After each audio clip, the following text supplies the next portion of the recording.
வணக்கம். நீங்கள் இணைந்திருப்பது சமூகத்தின் இன்றைய மதிய நேர பிரதான செய்திகளோடு. செய்திகளுக்காக உங்களுடன் இணைந்து கொள்ளும் நான் ரவிச்சந்திரன் ஜோன் வெஸ்லி. பிரதான செய்திகளுக்குள் செல்வதற்கு முன்னர் முதலில் தலைப்புச் செய்திகள். நீதிபதிகளின் ஓய்வு வயது உயர்வு களமிறங்கும் இலங்கை சட்டத்தரணிகள் சங்கம் இன்று அவசர கூட்டம். ஓய்வூதிய வயதை மேலும் 5 ஆண்டுகள் அதிகரிக்க வேண்டும் சரத் பொன்சேகா வலியுறுத்து. 11 லட்சம் நிலுவை வழக்குகளை தீர்க்கவே இந்த முடிவு, நீதி அமைச்சர் விளக்கம். துப்பாக்கியால் தன்னை தானே சுட்டு உயிர் மாய்த்து போலீஸ் கான்ஸ்டபிள் அதிகாலையில் அதிர்ச்சி. 2027 ஆண்டில் மூலதன செலவினத்திற்கு ரூபாய் 2 டிரில்லியன் ஒதுக்க திட்டம் ஜனாதிபதி. அம்பாறையில் அடுத்தடுத்து வாகனங்கள் மீது மோதிய கார், பெண் தூக்கி வீசப்பட்டு படுகாயம். ஜனாதிபதி மாளிகைகளை சுற்றுலா முதலீட்டுக்காக குத்தகைக்கு விட அனுமதி. ஆஸ்திரேலிய ரயிலில் பயணி மீது கொடூர தாக்குதல், இலங்கை இளைஞருக்கு சிறை. வரலாற்று சிறப்புமிக்க கீரிமலை மாவட்டபுரம் பகுதிகள் குப்பை கிடங்காகும் அபாயம். சகோதரியின் மகனால் கொடூரமாக கொல்லப்பட்ட நபர் கம்பளியில் பயங்கரம். அவை முதல் தலைப்புச் செய்திகள். இனி தொடர்வென விரிவான செய்திகள். இலங்கை சட்டத்தரணிகள் சங்கத்தின் விசேட பொதுச்சபை கூட்டம் இன்று கொழும்பில் நடைபெறவுள்ளது.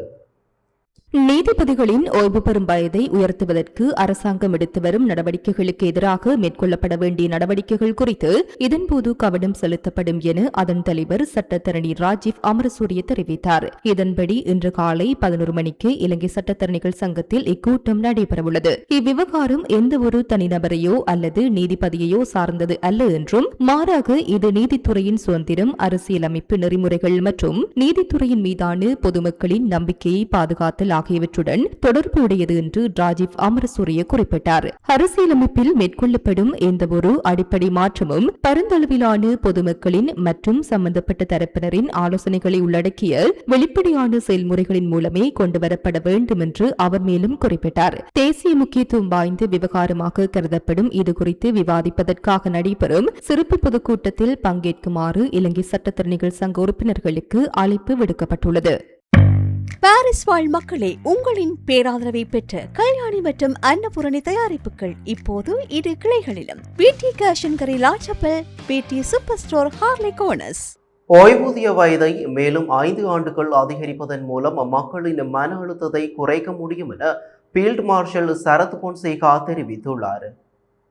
மகத்தான தேசம் மற்றும் தலைமுறைக்காக முன்னிற்போம் என்ற தலைப்பில் கேகாலையில் நடைபெற்ற சிறப்பு மாநாட்டில் கலந்து கொண்டு உரையாற்றிய போதே அவர் இதனை தெரிவித்துள்ளார். இதன்போது மேலும் கருத்து தெரிவித்த அவர், பிரதம நீதியரசரை தொடர்ந்து பதவியில் வைத்திருக்க வேண்டும் என்றும், சட்டத்தரணிகளின் சேவை காலத்தை நீடிக்க வேண்டும் என்றும் முன்வைக்கப்படும் கருத்துகளுக்கு தாம் முழுமையாக உடன்படுவதாக குறிப்பிட்டார். ராணுவ வீரர்கள் 20 ஆண்டுகள் சேவைக்கு பின்னர் சுமார் 45 வயதில் ஓய்வு பெற வேண்டிய நிலை காணப்படுவதாகவும், அந்த வயதில் அவர்கள் பல்வேறு குடும்ப மற்றும் பொருளாதார பிரச்சனைகளை எதிர்கொள்வதாகவும் அவர் சுட்டிக்காட்டினார். குறிப்பாக அந்த வயதில் அவர்களின் பிள்ளைகள் சாதாரண தர பரீட்சைக்கு தயாராகிக் கொண்டிருப்பதுடன் புதிதாக வேறு வேலை வாய்ப்பை பெற்றுக் கொள்வதும் கடினமாக இருப்பதாக அவர் தெரிவித்தார். அதேபோன்று ராணுவ அதிகாரிகள் 50 அல்லது 55 வயதில் ஓய்வு பெறுவதுடன் அரசாங்க ஊழியர்கள் 60 வயதில் ஓய்வு பெறும் சந்தர்ப்பத்திலும் அவர்களின் பிள்ளைகள் பாடசாலை கல்வியில் ஈடுபட்டுக் கொண்டிருப்பதாக சரத் பொன்சேகா குறிப்பிட்டார். எனவே வளர்ச்சியடைந்த நாடுகளைப் போன்று இலங்கையிலும் ஓய்வூதிய வயதை மேலும் 5 ஆண்டுகள் அதிகரித்தால் மக்களின் மன அழுத்தத்தை குறைக்க முடியும் என்றும், மனிதர்களால் நீண்டகாலம் சிறப்பாக பணியாற்ற முடியும் என்றும் அவர் தெரிவித்தார். தாம் ராணுவ பணியிலிருந்து விலகி 20 ஆண்டுகள் கடந்துள்ள போதிலும் தமது உடல் மற்றும் மூளை சிறப்பாக செயல்படுவதாக குறிப்பிட்ட அவர், தற்போது மீண்டும் ராணுவ பொறுப்பு வழங்கப்பட்டாலும் அதனை சிறப்பாக வழிநடத்த முடியும் எனவும் தெரிவித்தார். அமெரிக்கா போன்ற நாடுகளில் 70 வயது வரையிலும் ராணுவ தளபதிகள் பணியாற்றுவதாகவும், சில நாடுகளில் நீதிபதிகள் 70 வயதில் ஓய்வு பெறுவதாகவும் சுட்டிக்காட்டிய சரத் பொன்சேகா, இலங்கையில் மட்டும் ஓய்வூதிய வயதை அதிகரிப்பதில் ஏன் தயக்கம் காணப்படுகிறது என கேள்வி எழுப்பினார். இலங்கையில் உயர் நீதிமன்ற நீதியரசர்கள் முதல் நீதவான்கள் வரையிலான நீதித்துறை அதிகாரிகளின் ஓய்வு பெறும் வயதை மேலும் 2 ஆண்டுகளால் நீடிப்பது தொடர்பில் நிலவும் சர்ச்சைகளுக்கு நீதியமைச்சர் ஹர்ஷன் நாணயக்கார விளக்கம் அளித்துள்ளார். நாட்டின் நீதிமன்றங்களில் சுமார் 11 லட்சம் வழக்குகள் தேங்கியுள்ள நிலையில் அனுபவமிக்க நீதிபதிகளின் சேவையை மேலும் 2 ஆண்டுகளுக்கு நீடிப்பதன் மூலம் வழக்குகளை விரைவாக முடிவுக்கு கொண்டுவர முடியும் என அமைச்சர் தெரிவித்துள்ளார். வளர்ச்சியடைந்த நாடுகளில் 10 லட்சம் மக்களுக்கு 47 முதல் 60 நீதிபதிகள் வரை உள்ள நிலையில் இலங்கையில் அதே மக்கள் தொகைக்கு சுமார் 20 நீதிபதிகள் மட்டுமே உள்ளதாகவும் அவர் சுட்டிக்காட்டியுள்ளார். 1978ஆம் ஆண்டுக்கு பின்னர் நீதிபதிகளின் ஓய்வு பெறும் வயதில் எவ்வித மாற்றமும் மேற்கொள்ளப்படவில்லை எனவும் சர்வதேச ரீதியில் பல நாடுகளில் நீதிபதிகளின் ஓய்வு பெறும் வயது 70 உள்ளதாகவும் அமைச்சர் குறிப்பிட்டுள்ளார். நீதிபதிகளின் அனுபவம் அதிகரிக்கும் போது நாட்டின் சட்ட கட்டமைப்பு மேலும் வலுப்பெறும் என குறிப்பிட்ட அவர் நீதிமன்றங்களில் தேங்கியுள்ள வழக்குகளுக்கு விரைவான தீர்வை பெற்றுக் கொடுக்க நீதிபதிகளின் சேவையை நீடிப்பது உதவும் என தெரிவித்துள்ளார். எனினும் நீதித்துறையின் செயல்பாட்டை விரிவுபடுத்துவதற்கு ஓய்வு பெறும் வயதை அதிகரிப்பது மட்டும் போதாது எனவும் அமைச்சர் தெரிவித்துள்ளார். இதேவேளை இந்த சட்ட திருத்தம் குறிப்பிட்ட ஒரு தனிநபரை இலக்காக கொண்டு அவசரமாக கொண்டுவரப்படவில்லை என அமைச்சரவை பேச்சாளர் அமைச்சர் நலிந்த ஜெயதிச தெரிவித்துள்ளார். இது ஒட்டுமொத்த நீதித்துறை அமைப்பையும் சீரமைத்து வலுப்படுத்துவதற்கான நடவடிக்கையாகும் என அவர் குறிப்பிட்டுள்ளார். அரசியலமைப்பின் பிரகாரம் நீதிபதிகளின் எண்ணிக்கையை அதிகரிப்பதற்கோ அல்லது அவர்களின் ஓய்வு பெறும் வயதை நீடிப்பதற்கோ சர்வஜன வாக்கெடுப்பு நடத்த வேண்டிய அவசியமில்லை எனவும் அமைச்சர் நலிந்த ஜெயதிச தெரிவித்துள்ளார். பாணந்துறை வலான ஊழல் ஒழிப்பு பிரிவில் கடமையாற்றி வந்த 28 வயதுடைய போலீஸ் கான்ஸ்டபிள் ஒருவர் தனது சேவை துப்பாக்கியால் தன்னை தானே சுட்டுக் கொண்டதில் உயிரிழந்துள்ளார். இந்த சம்பவம் இன்று அதிகாலை பாணந்துறை வலான போலீஸ் நிலையத்தின் பிரதான வாயிலுக்கு அருகில் இடம்பெற்றுள்ளதாக தெரிவிக்கப்படுகின்றது. சம்பவத்தில் காயமடைந்து போலீஸ் கான்ஸ்டபிள் உடனடியாக பாணந்துறை தெற்கு வைத்தியசாலையில் அனுமதிக்கப்பட்ட போதிலும் சிகிச்சை பலனின்றி உயிரிழந்துள்ளார். பேராதனை பகுதியைச் சேர்ந்த குறித்த போலீஸ் கான்ஸ்டபிள் அவருக்கு வழங்கப்பட்டிருந்த T56 ரக சேவை துப்பாக்கியை பயன்படுத்தி தன்னை தானே சுட்டுக் கொண்டதாக போலீசார் தெரிவித்துள்ளனர். சம்பவம் தொடர்பான மேலதிக விசாரணைகளை போலீசார் முன்னெடுத்து வருகின்றனர். தற்போது 9% காணப்படும் மீண்டெழும் செலவினங்களை குறைத்து 4% உள்ள மூலதன செலவினங்களை அதிகரிக்கும் நோக்கில் எதிர்வரும் ஆண்டிற்கான பொருளாதார திட்டங்கள் தயாரிக்கப்பட்டுள்ளதாக ஜனாதிபதி அனுரகுமார திசாநாயக்க தெரிவித்துள்ளார். 2027ஆம் ஆண்டில் மூலதன செலவினமாக 2 டிரில்லியன் ரூபாவை ஒதுக்குவதற்கு திட்டமிட்டுள்ளதாகவும் இது தற்போதைய ஒதுக்கீட்டுடன் ஒப்பிடுகையில் சுமார் 40% அதிகரிப்பாகும் என்றும் ஜனாதிபதி சுட்டிக்காட்டியுள்ளார். காலி மாவட்ட விசேட ஒருங்கிணைப்பு குழு கூட்டத்தில் கலந்து கொண்டு கருத்து தெரிவிக்கும் போதே ஜனாதிபதி இதனை தெரிவித்துள்ளார். இதன்போது நிறுவனங்களுக்கு இடையில் முறையான ஒருங்கிணைப்பு இல்லாததன் காரணமாக சில அபிவிருத்தி திட்டங்கள் தாமதமடைந்துள்ளமை தொடர்பிலும் ஜனாதிபதியின் கவனம் செலுத்தப்பட்டுள்ளது. இதேவேளை சிறுவர் காப்பகங்கள் மற்றும் தடுப்பு முகாம்களில் இருந்து வெளியேறும் சிறுவர்களின் வீட்டுத் தேவைகளை பூர்த்தி செய்வதற்கான வேலை திட்டத்தை விரிவுபடுத்தி அதன் நன்மைகளை அவர்களுக்கு வழங்குவதன் அவசியத்தையும் ஜனாதிபதி வலியுறுத்தியுள்ளார். அம்பாறை ரீகல் சந்திப்பில் நேற்று மாலை இடம்பெற்ற கோர விபத்தில் பெண்ணொருவர் படுகாயமடைந்த நிலையில் அம்பாறை பொது மருத்துவமனையில் அனுமதிக்கப்பட்டுள்ளார். ரீகல் தெரு சந்திப்பு பகுதியில் அதிவேகமாக வந்த வாகனம் ஒன்று திடீரென கட்டுப்பாட்டை இழந்து வீதியோரம் நிறுத்தப்பட்டிருந்த மோட்டார் சைக்கிள் மற்றும் கார் மீது பலமாக மோதியுள்ளது. இதன்போது அப்பகுதியில் நின்று கொண்டிருந்த பெண்ணொருவர் மீதும் வாகனம் மோதியதில் அவர் தூக்கி வீசப்பட்டு பலத்த காயமடைந்தார். அத்துடன் வீதியோரத்தில் நிறுத்தப்பட்டிருந்த வேன் ஒன்றும் முச்சக்கர வண்டி ஒன்றும் இந்த மோதலில் பலத்த சேதமடைந்துள்ளன. காயமடைந்த பெண் உடனடியாக மீட்கப்பட்டு அம்பாறை பொது மருத்துவமனைக்கு கொண்டு செல்லப்பட்டு தீவிர சிகிச்சை அளிக்கப்பட்டு வருகின்றது. இவ்விபத்து தொடர்பான மேலதிக விசாரணைகளை போலீசார் மேற்கொண்டு வருகின்றனர். Blue ocean group of companies இலங்கையின் வளர்ச்சியோடு உங்கள் வாழ்க்கையையும் உயர்த்துகிறோம்.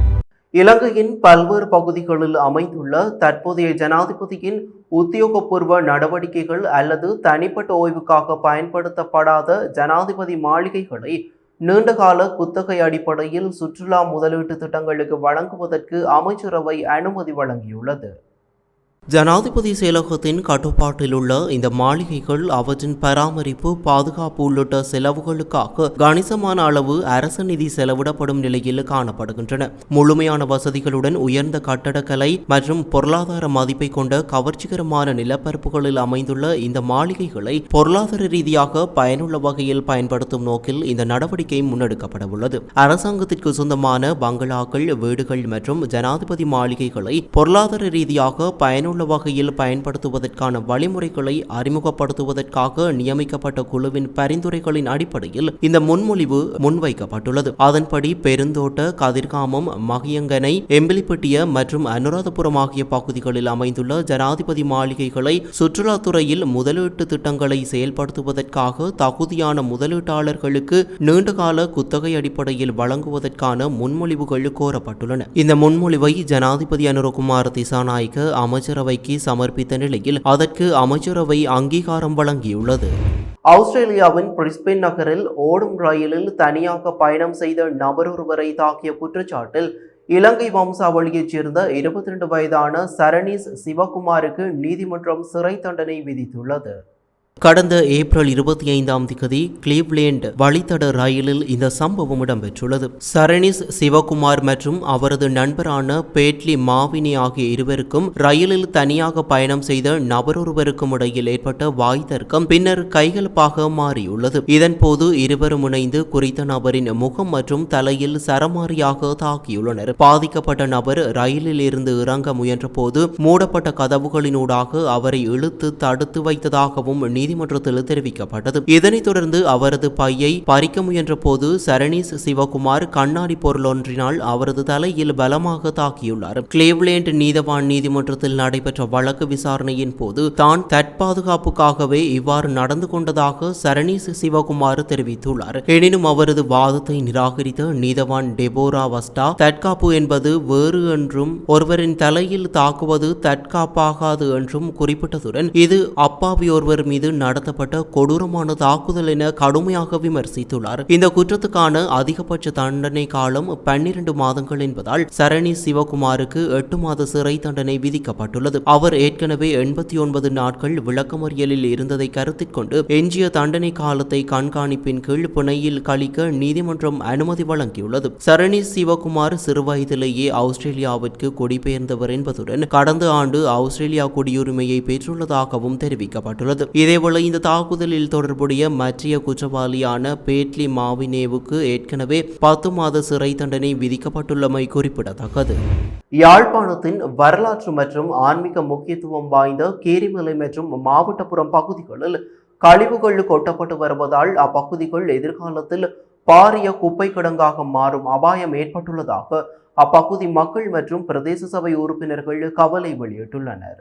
குறிப்பாக மாவட்டப்புறத்தில் இருந்து கீரிமலை செல்லும் வீதியை அண்மித்துள்ள பாரிய குழிகளில் கழிவுகள் கொட்டப்பட்டு வருவதாக தெரிவிக்கப்படுகிறது. காங்கேசன்துறை சீமெந்து தொழிற்சாலை இயங்கிய காலத்தில் குறித்த பகுதிகளில் சுண்ணக்கற்கள் அகழ்ந்தெடுக்கப்பட்டதன் காரணமாக பாரிய குழிகள் உருவாகியுள்ளன. 1990ஆம் ஆண்டு கால பகுதியில் யுத்தம் காரணமாக அப்பகுதி மக்கள் இடம்பெயர்ந்ததை தொடர்ந்து அந்த பகுதிகள் உயர் பாதுகாப்பு வலயமாக பிரகடனப்பட்டிருந்தன. யுத்தம் நிறைவடைந்த பின்னர் 2014ஆம் ஆண்டு கால பகுதியில் கட்டம் கட்டமாக அப்பகுதிகள் விடுவிக்கப்பட்டன. இதனையடுத்து வலிவடக்கிலிருந்து இடம்பெயர்ந்து யாழ்ப்பாணத்தின் பல்வேறு பகுதிகளில் தற்காலிக முகாம்களில் வசித்த காணியற்ற குடும்பங்களுக்கு நல்லிணக்கபுரம் மாதிரி கிராமம் என்ற பெயரில் வீடுகள் அமைத்து கொடுக்கப்பட்டு குறித்த பாரிய குழிகளை அண்மித்த பகுதிகளில் மக்கள் குடியேற்றப்பட்டனர். குடியேற்றங்கள் மேற்கொள்ளப்பட்ட ஓரிரு ஆண்டுகளுக்கு பின்னர் குறித்த குழிகளில் கழிவுகள் கொட்டப்பட தொடங்கியதாக தெரிவிக்கப்படுகிறது. ஆரம்பத்தில் உக்கக்கூடிய கழிவுகள் மற்றும் பிளாஸ்டிக் கழிவுகள் கொட்டப்பட்ட நிலையில் பின்னர் இறைச்சி கழிவுகள்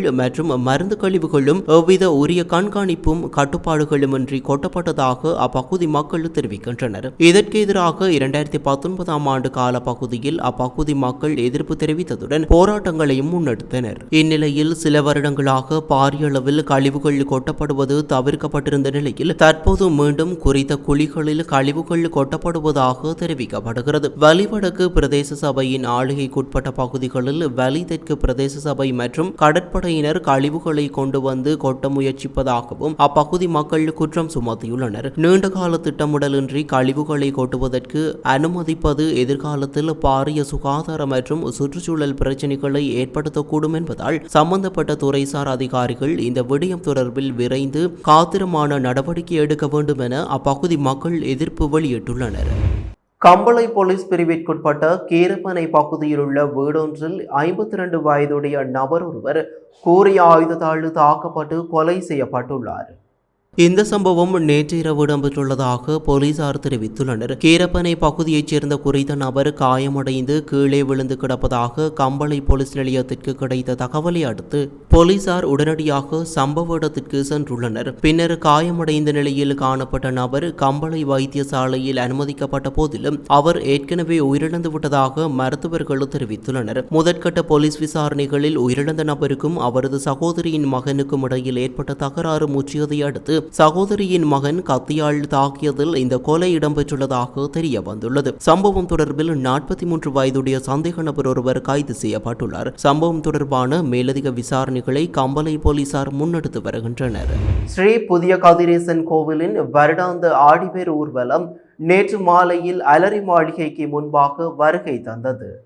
இதன்போது வேலூர்வலத்திற்கு பிரதமர் அலுவலகத்தின் சார்பாக பூசை வழிபாடுகள் வழங்கி சிறப்பிக்கப்பட்ட நிகழ்வில் பிரதமர் கலாநிதி ஹரணி அமரசூரிய கலந்து கொண்டார். அலரி மாளிகையிலிருந்து பாரம்பரிய மேளவாத்தியங்கள் முழங்க பிரதமர் வேல் ரதத்தின் முன்பாக அழைத்து செல்லப்பட்டார். அங்கு வேல் ரதத்தில் எழுந்தருளியிருந்த முருகப்பெருமானின் திருவுருவ சிலைக்கு பிரதமர் பழத்தட்டினை பூசையாக சமர்ப்பித்து சமய வழிபாடுகளில் ஈடுபட்டு தெய்வ ஆசீர்வாதங்களை பெற்றுக்கொண்டார். அதனைத் தொடர்ந்து வேல் ஊர்வல ஏற்பாட்டு குழுவினர் பிரதமரின் இந்த பங்கேற்பை பாராட்டும் வகையில் அவருக்கு மாலை அணிவித்து பொன்னாடை போர்த்தி தமது நன்றியை தெரிவித்துக் கொண்டனர். இதேவேளை வருடாந்த ஆடிவேல் தேரூர்வலம் ஜனாதிபதியின் செயலாளர் கலாநிதி நந்திக சனத் குமாநாயகவினால் ஜனாதிபதி செயலகத்திற்கு அருகில் நேற்று பிற்பகல் வரவேற்கப்பட்டது. ஜனாதிபதியின் செயலாளர் வேல் ரதத்தில் எழுந்தருளியிருந்த முருகப்பெருமானின் திருவுருவ சிலைக்கு பழத்தட்டை பூசை செய்து சமய வழிபாடுகளில் ஈடுபட்டதுடன் ஆசீர்வாதமும்